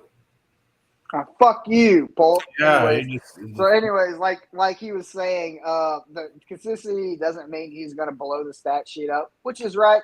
So I think T. Higgins, probably what Polk thinks is he's probably going to have around the same yards, less touchdowns. So he had 1,169 yards last year and 8 touchdowns. But with Jamar Chase coming up, he's probably going to have less yards and less touchdowns, especially considering the tight end play by what's his face. I can't think of his name right now. Over there, and you still got Boyd. Everyone's getting better. I think he might have a very similar year. I think less touchdowns. I think he's going to have. I think he's going to have more yards than touchdowns this year. I could agree with that. I don't think he's going to have 8. Yeah. I don't think he's going to have 8 touchdowns this year. I think he's going to have more receptions. He's going to probably be that 6 to 8 reception kind of guy, close to 100 yards, depending on who they play. It's going to be less touchdowns for sure, but yards. I think he's going to be great for a PPR league. You should get him definitely in the PPR league. So, yeah, for sure. And I think Jamar Chase is going to absolutely fucking ball out this year. Oh yeah, he's a beast last year. I mean, we even talked about it on our last podcast. How everybody was concerned about him, and they're talking about the football was too big, and and yes. Oh, I said the same thing last year. Right. Same thing. When that popped up, I was like, "What is this?" But that, of course, that's the media. Right. The media is always going to put all that bullshit out towards you. Hey, Polk, don't worry about it. I finished you up, man. Yeah, I know you're exactly good. what you were thinking because we were like minds. Yeah. Who is it? Who is it? Huh? Who was it? Oh T. Higgins? Yeah. Okay.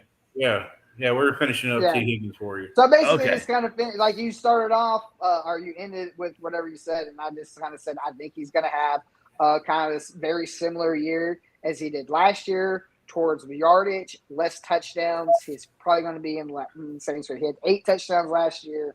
I think he won't have quite as many. He might have more yards. Right. Yeah. More receptions. Maybe. Pretty close. Basically, I don't think the touchdown's going to be there. Right. He's going to be a consistent guy. He's going to get targets, but there's a lot of targets that, Joe Mixon's going to steal the show, Jamar Chase, things like that. So consistency, but is not a number one like he's drafted to be. Yeah. So right on. Who you got next, bud? All right. My next one, we're going to move one spot down, and we're going to talk about a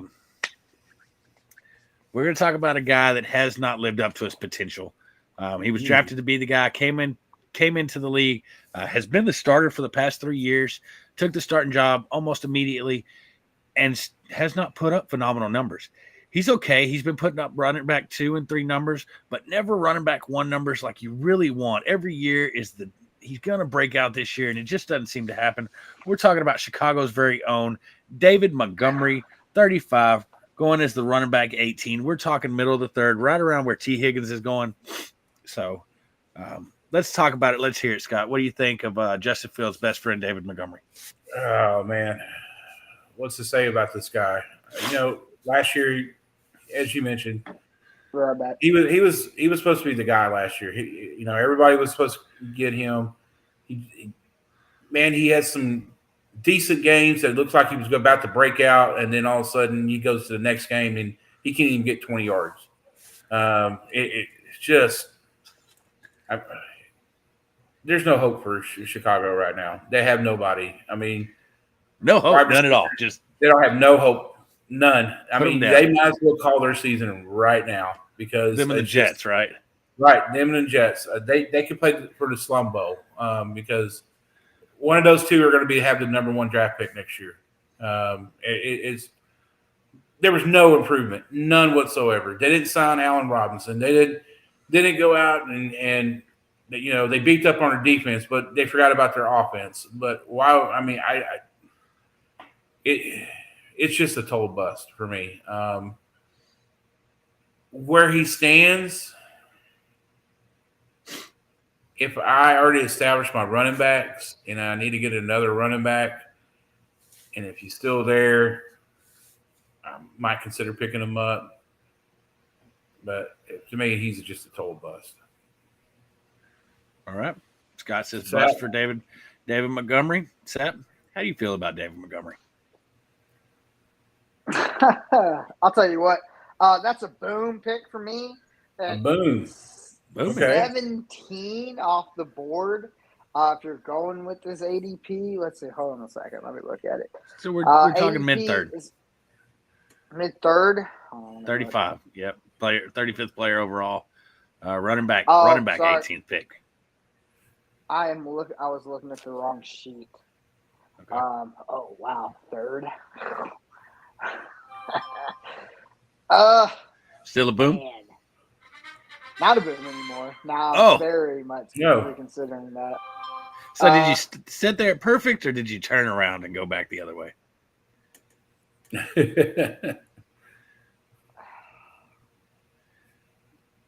You need some time? Polk, once you just tell, we can go back to Sap. He's struggling right now. He don't know. Sap's struggling. Well, yeah. I wouldn't say it's a bad pick. For me, it's not quite perfect, but it's not quite a bust. Okay. Well, there's no in between. Boom, bust, or perfect. Yeah. You got to pick one, right? Yeah. There's 3 buttons. Slam one. I mean, you can timidly push one, but pick one.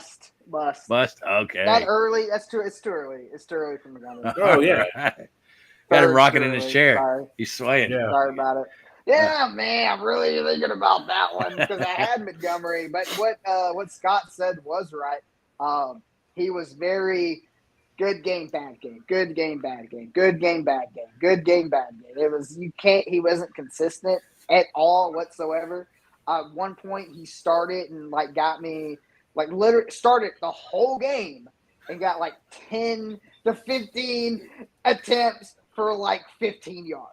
And then the next game, he got 100 and something yards and 3 touchdowns. And I'm like, what are you doing? Yeah. So three, yeah, no, I agree. That's a bust. That's way too high for Montgomery just based on his play. And I agree with you, Paul. Like he's the guy that they want. They want him to do great, and he's just not doing great. And now is that the Bears' fault? Maybe the Bears fucking suck. So Yeah. I mean, Okay. Right, and I agree. I'm agree with my boys. Bust for me. David Montgomery is a guy that I'm really just trying to avoid. Don't get me wrong; he is a starter in the NFL. It's only time before they ship him out like they've done the rest of their backs. You got a running quarterback, so a lot of the runs, especially if they're playing from behind, they're going to be throwing the ball, not handing it off to him. At that ADP, I would be more comfortable if he fell another round or two before I took David Montgomery. If he did that, then I wouldn't have a problem with it. But right now, I'm saying flex, he's a bust. Maybe. Yeah. Yeah. Right. Third stringer flex. So, yeah. I mean, something happens to my starter, something happens to Barkley. Yeah, sure. I'd be okay with he's that. great to have there. Right. Yeah. So say if you got Barkley and Akers or something like that, having him as your third, probably pretty good to have a backup. Yeah. Okay. He's good to have a backup just in case. All right. All right. What you got there? Who's next? All right. So the next guy we're going to talk about came onto the scene, drafted last year, and just killed it. Right. He actually broke some records. Quarterback is kind of a little iffy, but the offense has brought in another guy. Everybody's a little worried, and he's kind of fell because of it. They brought in another speedster. The team's got all speed. They're going all out in speed this year. We're talking about my favorite team, one of two, the Miami Dolphins. We're talking about Jalen Waddle. Got the jersey. I want to talk about it. He's going 44 overall. We're talking in the fourth round. Close to the end. We're 4 picks from hitting the fifth round. Wide receiver, 15th overall. The guy is right above the likes of Terry McLaurin, but under, like we talked about, Michael Pittman, Deontay Johnson, So let me know, Scott, what do you think about my boy Jalen Waddle? Perfect where he's exactly where he's at, man. Look, this guy last year, like you said, he came on the scene looking great. I believe if Tua was healthy all year, I think you would see a little bit more production out of him. But with having Tyreek Hill there this year, Waddle's going to see more opportunities, and he's going to see more yardage. He's going to see probably a little bit more in an uptick touchdowns, just a little bit more than last year. But I like where he's at, and I think he's going to be one of those breakout football players this year. Okay, Waddle, right on. Scott says perfect. Sep, what do you got? Boom, baby! You're drafting him in round 4. 4. You're drafting Waddle, and 4. Waddle is a top guy.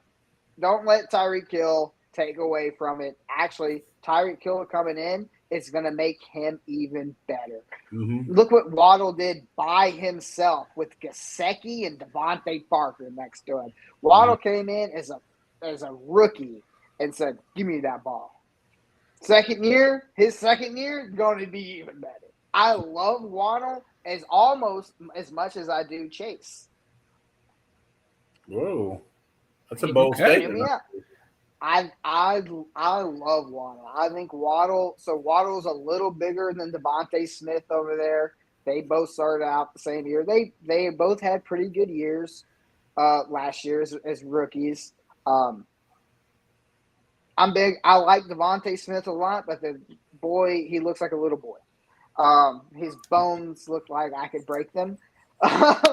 Waddle actually got a little meat on him. He got some muscle. He's got some muscle. He's built kind of the same way. They're both kind of lankier wide receivers, but I think Waddle has better route running, just better everything. He's faster.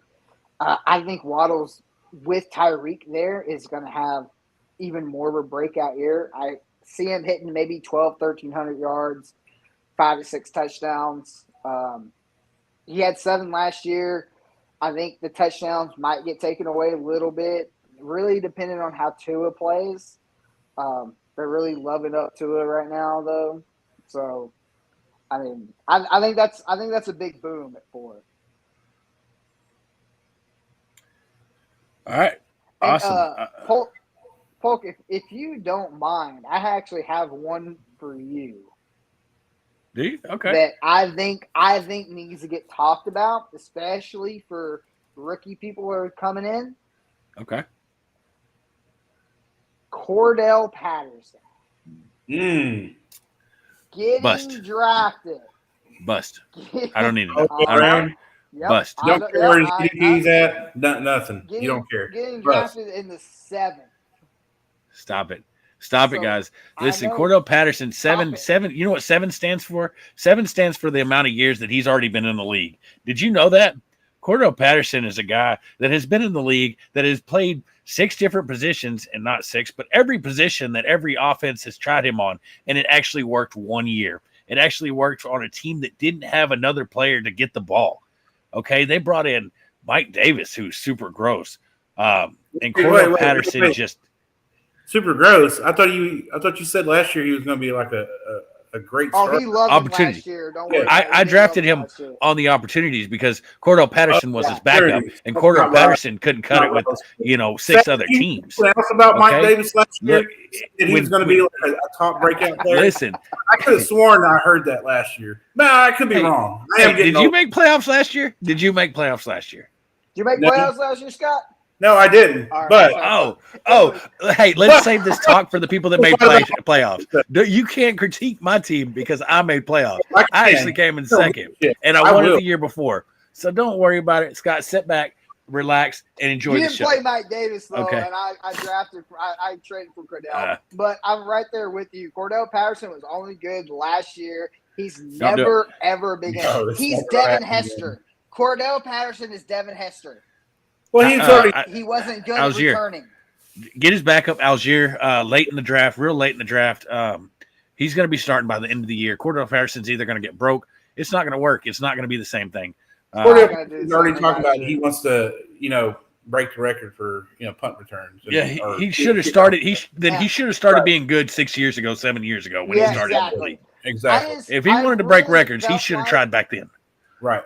I really felt like I needed to address Cordell Patterson because I have seen Cordell Patterson drafted as high as the 3rd round, and I'm like, what are y'all doing? Oh, fucking stop. Oh, man. 4th, 5th, 3rd, 4th, 5th, and I'm just like, stop. What are y'all doing? Oh, well, he had a good year last year. No, he's been in the league forever. He's terrible. All right, just like another person I can name. All of a sudden, it's going to be really good. Gabriel Davis. Fuck Gabriel Davis. 3rd year in the league. They're trying to compare him so that a lot of them are comparing him to Godwin. They say that stats are similar. Godwin's breakout. Just because he got forced. And listen, who are the receivers that were better than him last year? On the team. Like, he was like wide receiver. Two guys that retired. Oh, retired. The other 2 receivers that beat him on the depth chart last year were 2 guys that retired. One from the Cowboys and Emmanuel Sanders. Beasley? Correct. Yep. Beasley and Sanders. We're better. Oh, man. So, Cordell Patterson. Yeah, it sucks. I'm sorry he's not going to have a breakout year. He got lucky last year. I remember even talking to Polk about Cordell Patterson last year, and we were like, what in the hell? Like, how's this guy making touchdowns right now? It's weird. Like, it didn't make sense. Like, the whole world. Like, everyone has fluke seasons. Right. Yeah. But to think that these 2 guys, like, I could get and it wasn't even during the season that he was good. Gabriel Davis is kind of fast. It was playoffs. But that was it. It was playoff. He had one good playoff. He didn't do fucking shit all year. And all of a sudden, he has one good playoff game, maybe 2 good playoff games. And they're like, oh, he's going to be excellent now. Playoff? No. What are y'all talking about? Stop drafting Gabriel Davis so fucking high. It doesn't make any sense. Draft somebody you know. Hey, I tell you what. If GD comes out there in like the 10th, 11th round, and you just are picking up wide receivers, yeah, go for it. But don't pick him as a 1-2 or a flex. Yeah, I agree. Okay. All right, Polk. So I guess I'd throw a couple people out there, Polk. Yeah, you go on ahead. Right up. Hey, no, it's great. We got some There's a good couple content. If that my I just internet need- would quit cutting out. Yeah, I know, right? That's, tell your kids to get off that Xbox, man. Yeah, Goddamn. yeah. They're grounded from it, so they're not on it. Don't worry, I live in Palestine. I got Adrian Peterson's tree right over here. I can get some switches for you. Really. How did that work out the last time? Yeah. Someone's arm got broke? I don't know how that. Anyway. I don't know, man. Kids do the craziest things. yeah, kids do. Okay, so let me touch up. I just want to backtrack just a little bit, talk about Waddle. I didn't get a chance to. Sap brought in some amazing questions, but I think Waddle is definitely a boom. Where he's getting drafted at, what he did coming into the first year in the league, like he said, a lot like Jamar Chase, right? Waddle came in, switched out quarterbacks a couple times, still broke the rookie reception record. I think that he's going to play the same role as he did last year at that number 2 and maybe even be able to slide into the slot. And Tyreek Hill is going to take coverage. Tyreek Hill is going to demand double coverage, and that's just going to give Waddle the opportunity. I think he's going to shine. I think if Tua plays the whole year, they're going to have this chemistry. They've got it figured out. They got to play together before. So where you're getting him, that's a wide receiver 1, I think, in my book. And I think where you're able to get him, he's a phenomenal running backs. ADP 4. ADP 4. Right. Yep. The biggest boom we've had all this whole podcast. All right. So I love what we're doing. I just got a couple more guys. I know we've been running long, guys. We're going to break this up into 3 parts, apparently, because my internet keeps cutting out. So we got a real long beginning. Yeah. And then little middle, and then we'll finish it out with these last 2 guys. Should be pretty quick, pretty easy. I think we got J.K. Dobbins going at 52, running back 24. Didn't play last season. He was supposed to be the guy taking it over. They were going to hand the reins to him. Got injured. No one got to see him. Right now, he's going, like I said, at 52. So somewhere around the 5th, 6th. Could be a potential starter. Running back 24. Scott, what do you think about J.K. Dobbins? I think J.K. is going to be a boom this year. I know a lot of people are concerned about his injury. Look, we've talked about injuries with running backs. You just got to take a risk, okay? Like, if you feel like he's going to be great in what round you said, about 5th round? Well, fourth, 5th round. 4.3. Fourth. Okay, so he's going to be possibly your RB2, possibly flex, just depending on what you get. Yeah, early RB2 is what he's getting drafted as. So I don't have a problem with that. I think he's going to have a decent year. He's definitely going to have more yards, if he plays a full game, because he didn't play last year. So you're already going to be 100%. So might as well, just go ahead and give him a little chance here. I like your take on that. He's obviously going to have more yards than last year. Yeah. He didn't have any. Hey, it's true. The moment he steps onto the field, he did better than last year. He's going to be better than last year. So, yeah, I think he's going to have a great game, great season if he stays healthy. He's definitely going to help out Lamar Jackson because that's pretty much it, right, for the Ravens? Lamar Jackson, that's it? Mark Andrews. Sorry. Those 2, that's it. If J.K. can stay healthy, what was that? Bateman. Rashad Bateman. Okay. All right. What has he been doing? Like, what has Bateman been doing? He exactly last year, but. Right. But I think J.K. Dobbins being there, they can throw a screen at him. He can do just some different things over there. So I like where he's at. I think he'll be fine. I think he's a boom. So perfect. Boom. He's a boom. He's a boom at 5th. At what? In the 4th. 4th. Fourth running back 2. ADP. Yeah. 4th round, 3rd pick. Bust. Hard bust. So that's the easiest one I've heard yet, because he's not even 100% for week 1. ACL still bad. They just activated him off the PUP list August 8th. Not practicing with the team. Probably not going to start week 1. Are you reading off the list? Yeah, I think so. Huh? Yeah. I'm looking at it now. I was like, well, you said his name, and I was like, Dobbins. I was like, okay. I thought I've already heard some of this stuff before. But yeah, no.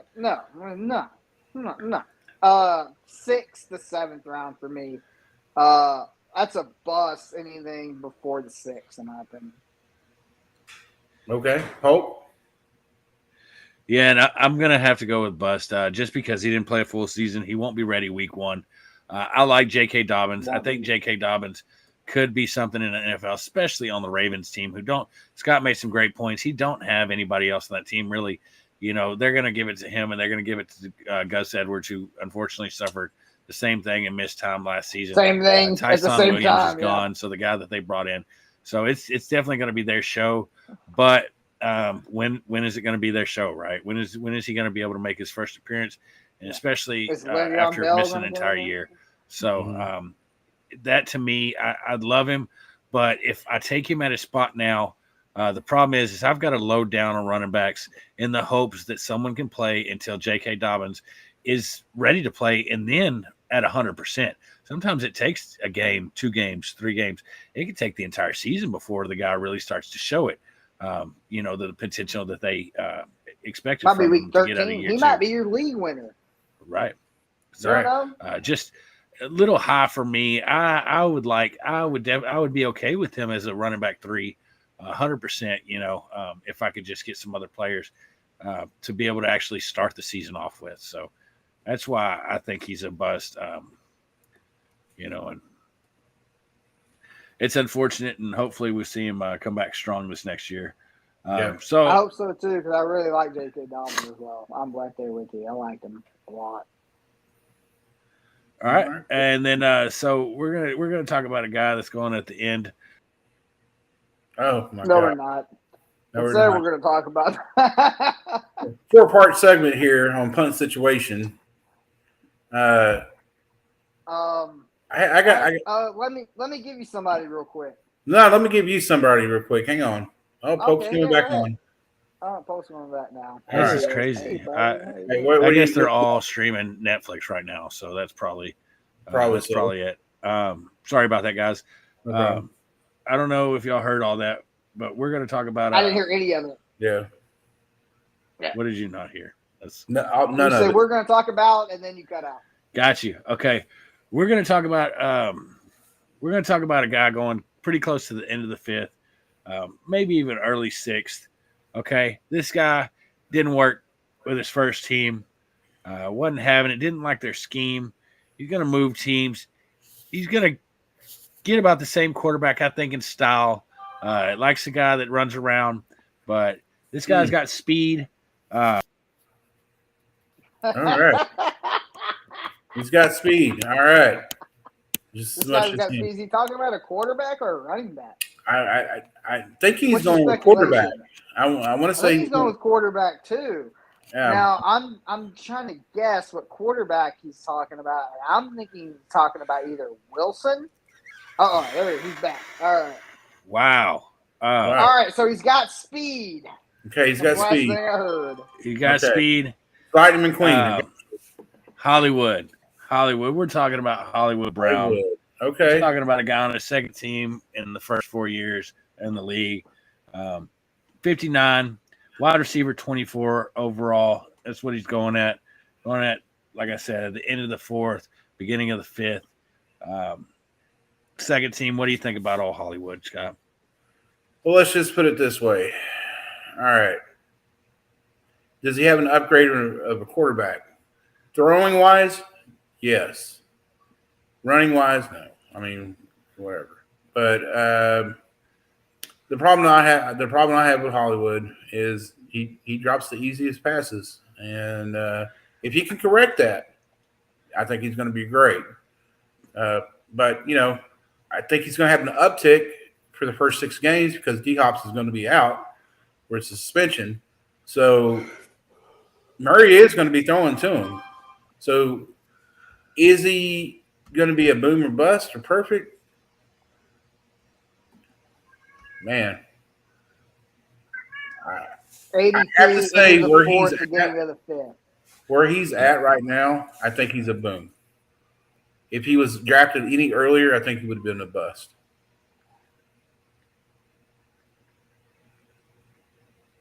I'll give you an exact, so 4.9. Fourth round, ninth pick. I got him at ADP 5, mid round. 52nd. Well, it depends. It depends on how many. where you're Depending on what teams. you're looking Yeah. at. Yeah. I think honestly, I'm basing all mine off of 12 team. Okay. Either way, So if you're talking about fourth round, ninth pick, correct? Yep. Out of 12 team. I think he's So going to be a 10 team bust would if be. he's there. If he's there, I think he's going to be a bust. That's my opinion. If he's any later than that, I think he'll be a boom.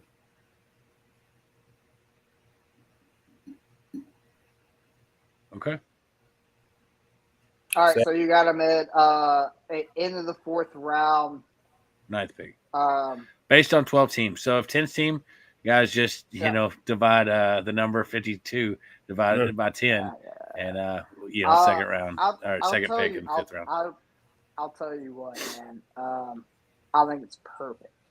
I know you do. You love that man. So I'm really high on Hollywood Brown this year. I think him getting back with Kyler is gonna really bring his game back up. I also think college teammates. Opposite. College teammates. He did. Did you see him at Oklahoma? Amazing. Caught all the balls there. I think he had a little bit of a issue last year that he came back mid-season with catching the balls. First half, he did have quite a few drops to where it was like it was a thing to talk about. There was too many drops to where it was like, come on, man, you got to catch these balls. But he started catching them towards the end of the year when it mattered. That helped a lot. He's moving on to a different team. He's moving on to Arizona. He's got Kyler. He's got a completely different offense. And further my point, I don't think if you're going to pick a guy like Hollywood Brown, he's going to have decent games first 6 games without DeAndre there. I think decent. I don't think he's going to do very well. He's going to okay games. Maybe, let's say, 80 yards a game. Maybe. He might have one 100-yard, 1 touchdown game. But the second you put DeAndre, the second you put him back in there, and they have to worry about him more AJ and Green. Hollywood, no one fucking cares about AJ Green. But the second you have all of them back together, I think Hollywood's just going to explode. I think Hollywood's going to have I got to disagree with you, Sap, because you just mentioned all these games. When D-Hops comes back, is Hollywood going to be that number 2 guy? Yes. Is he really? Hollywood, yeah. Okay. What do you think? I don't think he's going to be that guy? I think he's going to be the number 2 guy, but I don't think he's going to be – I think he's going to be targeted less.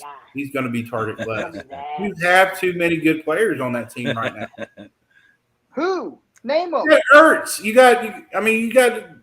just You said Rondell Moore. Rondell Moore. Andy Isabella. You've got AJ Green. You've got DeAndre Hopkins. Now you've got Marquise Brown. Yeah. You got a pretty loaded wide receiver. Right. So I just don't see an uptick with him. I see a huge uptick after he comes back. All right. We'll see. Everyone cares about D-Hops. All right. D-Hops is automatic. 2 guys on him. All right, one on him. You put your best and your worst guy on D-Hops because that's how they do it. And you put your 3rd and your 4th on the other ones. And then, like you said, you do have to worry about Ertz. So they're going to have linebackers covering Ertz. But Kyler doesn't do that. Kyler likes to throw the bomb. Kyler is Russell Wilson. Kyler likes to get his little bitty Moon ass ball. up there. Yeah. Well, he's got to drop Moon back ball. to see. And who can catch the moon ball? Hollywood fucking Brown can catch the moon ball. As long as he That's all catches I'm it, he's fucking catching the saying. moon ball. That's what you're saying. Right. Exactly. All right. So we got one bust and one boom, huh? Yep. What do you got? Okay. You're the tiebreaker. All right. I'm gonna say he's a bust. Hollywood Brown, I like him. I like him moving to the offense. I like him going back to his old college quarterback. Now, I think Lamar Jackson, they throw a different ball, right? Lamar Jackson throws two totally different strikes. balls. Kyler Murray sends them, but I still, it's not Lamar Jackson's fault. I think I thought of it. I've seen a lot of drops. I think that he's going to be Christian Kirk, and yes, he's an upgrade. He is a better player than Christian Kirk. I still think he's going to be used about the same. There's just too many guys running around in that offense, especially with Kyler taking the ball, and then James Conner is going to require it, especially after his touchdowns last year. I'm not saying he's great, but I'm going to say that they're going to try to get him opportunities. If Hollywood's not going to be a red zone threat, right? Can we agree on that? He's in the red zone. You're not using him, right? He's too small. No, So if they're not using him in the red zone, he's got to hit it. He's got to get these long catches, and he's got to be able to run it all the way 60 yards, whatever else. He's got the speed to do it, but so you're going to have your safety. You're going to warn your safety. Hey, it's Hollywood Brown. Cover the top. It's his first year. He's learning a new offense on that team. I just don't like. I think he's going a little too high for me. I would take a risk on him, maybe another round or two. And maybe as a flex receiver or one of those guys that'll play for bye weeks, things like that, unless he just really starts to excel. But for me, I'm just gonna have to say no. So I got one more for you guys. I got a bonus. All right. Bonus. Let's go ahead and end it.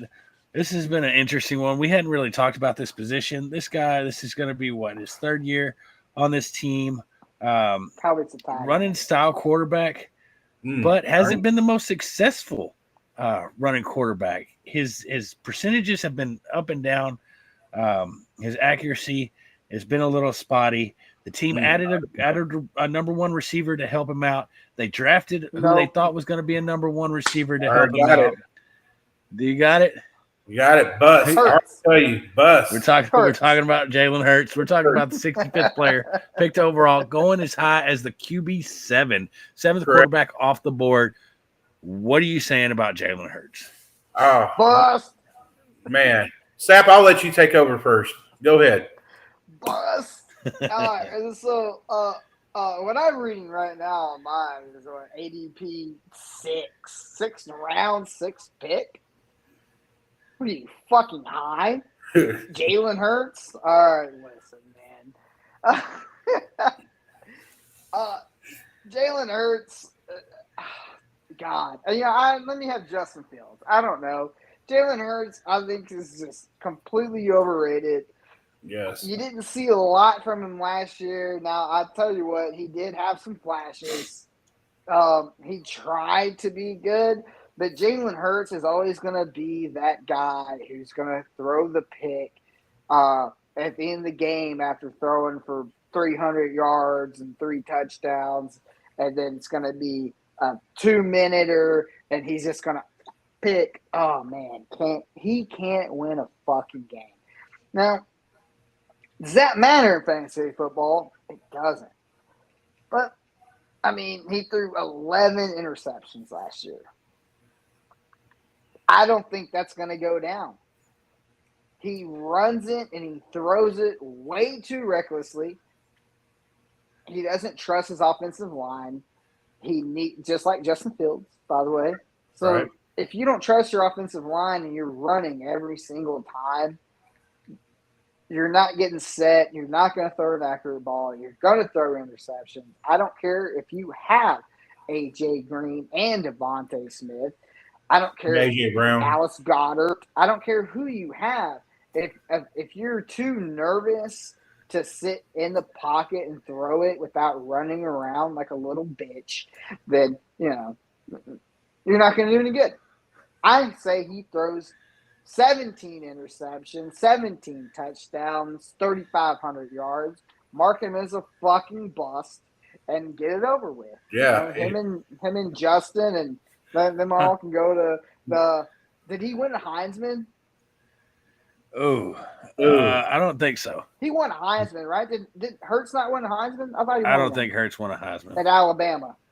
I don't think Hurts. I was gonna say he can go join Tim Tebow in the Heisman thing, but he's not even that good. So I guess I wouldn't touch him. Fuck Jalen Hurts and go fuck himself. Let's see. Well, I thought Jalen Hurts won a Heisman. I could be wrong. A runner-up. Finished as runner-up. Runner-up. Okay, all right. So yeah, it's a bust for me too. I mean, look, I had a conversation with the guy on there on their site that we go on, and he just tried to prove me wrong the whole time that we're talking. He was like, "Oh, he was a top 5 quarterback last year," and I'm like, I mean, do you watch football? No, he was not a top 5. Jalen Hurts. So he finished as number 9 last year. Right, he was number 9 last year, but he was saying he was trying to tell me he was a top 5 quarterback. He had one game, but he's really good. And yes, he was a top 5 for that 1 week, but he was trying to tell me for the whole season. I said, no, he's not. He wasn't in the top 5 at all. And I was like, he was like, well, he should be the guy this year. He's going to be at least the top 3 by the end of this year. And I was like, you're dreaming. Just because he got A.J. Brown? I mean, they lost one of they lost their best center. I mean, they lost Kels. So how's that going to be more of an improvement for him? The only thing that he did well on was from week 14 to week 17. Okay. Yes, that's during playoff time. But it doesn't help you when you're during the season and he's throwing interceptions and he's having less than 200 yards a game to throw.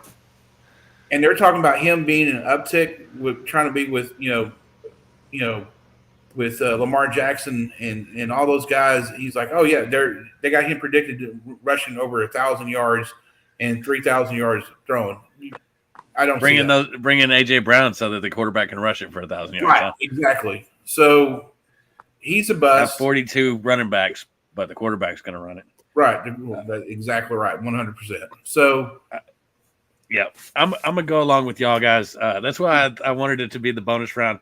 I thought it was fun to throw his name out there. Jalen Hurts, I think, is going to be a bust.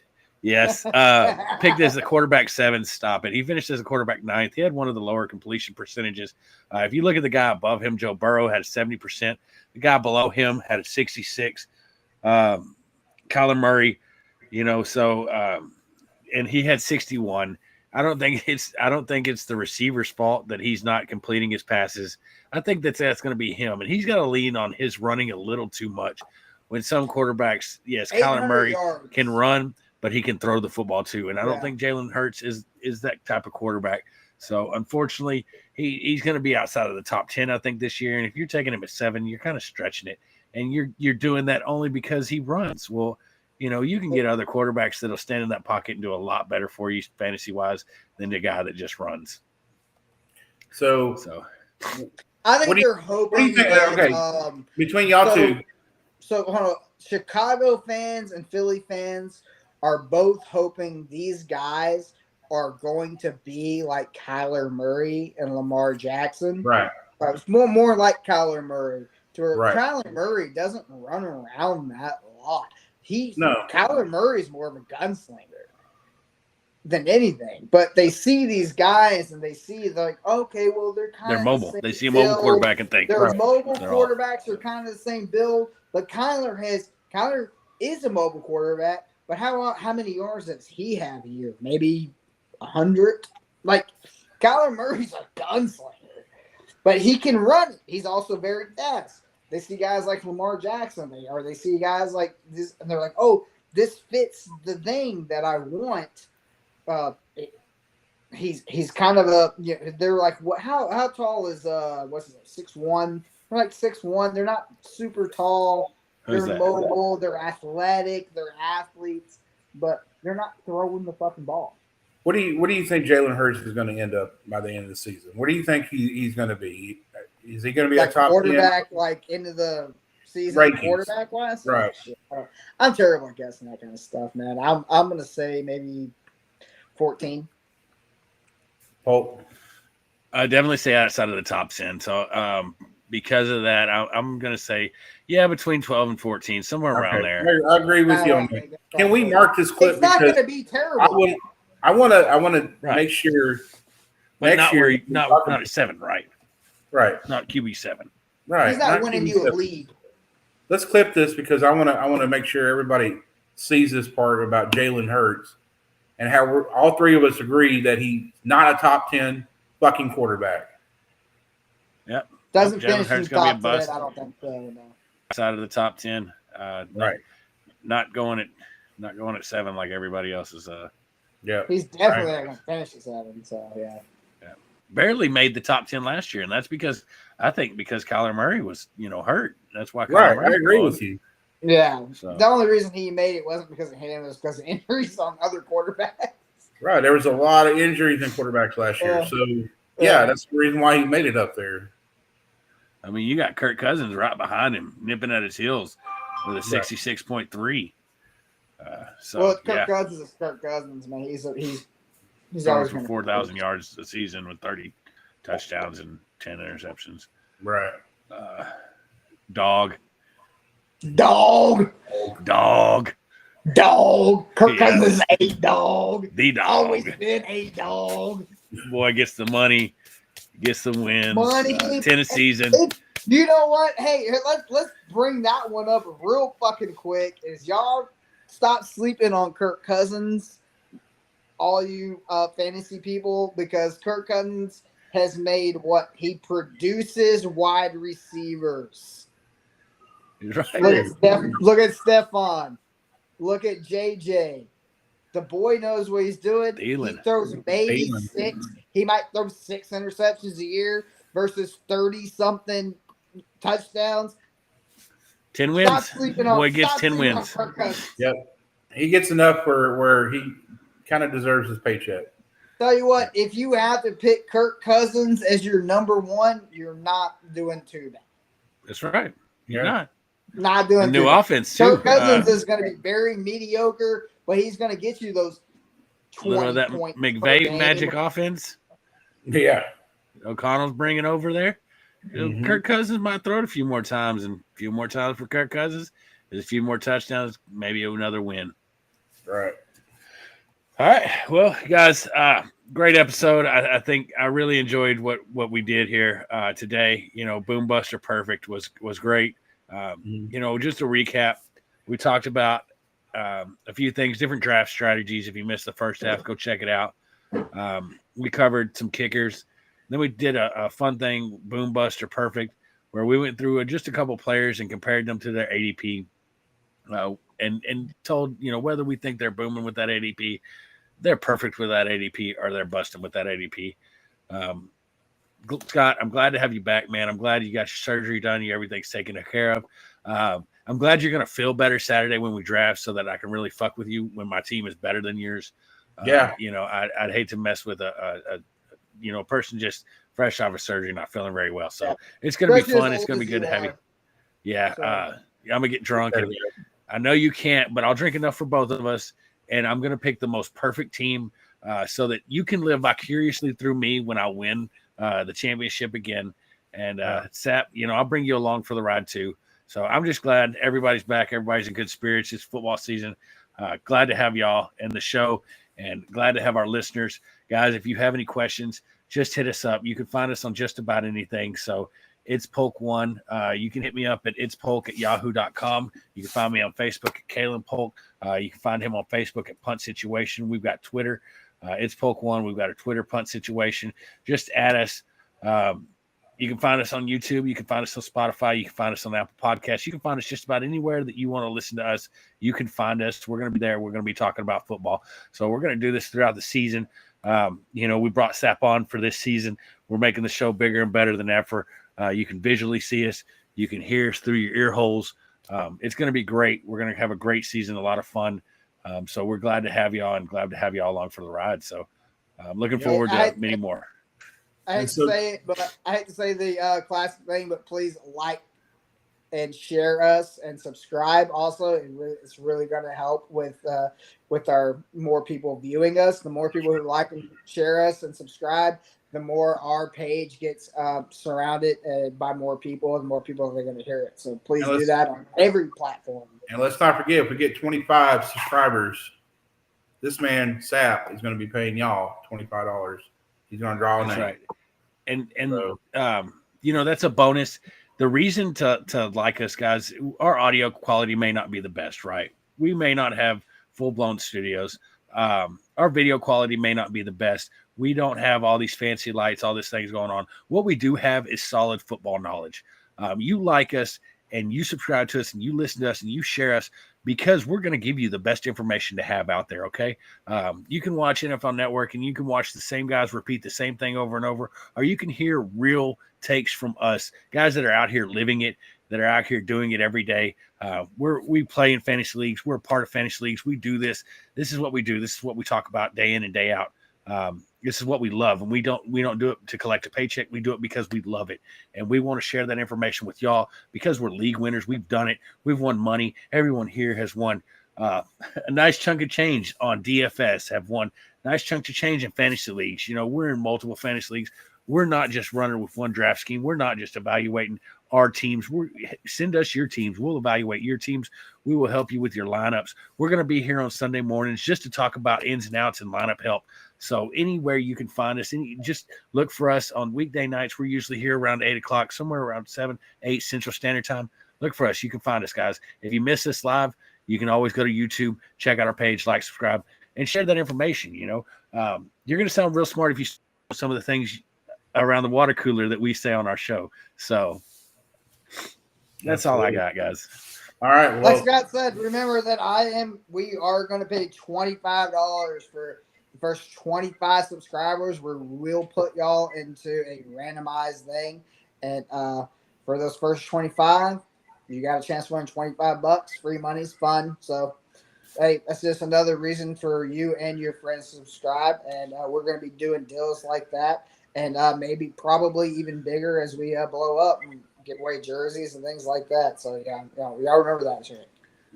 Yep. That's right. Love to give away jerseys. Love it. Love it. So next week, guys, we're going to break down our league, our draft, and let's see, who's going to be the champion this year. Let's see how bad Scott sucks. So, yeah. So we're going to break it down. And, there's going to be some great picks, and there's going to be some mistakes, and there's going to be some like, wow, why'd you do that kind of type questions there. But we're going to break down each player or each team from our league and go from there. Sounds good. I love it. I'm looking forward to it. Guys, thank y'all. Thank y'all for everything we do. Or everything we do. Everything you do. Thank y'all for listening, So if you have any questions, get with us. We're here to help you out. That's what we're here for. So glad to have Scott back. Sap, glad that you're a part of the show now. Love you, Scott. Rock and roll, guys. Love you, Paul. Appreciate it, guys. Have a good one.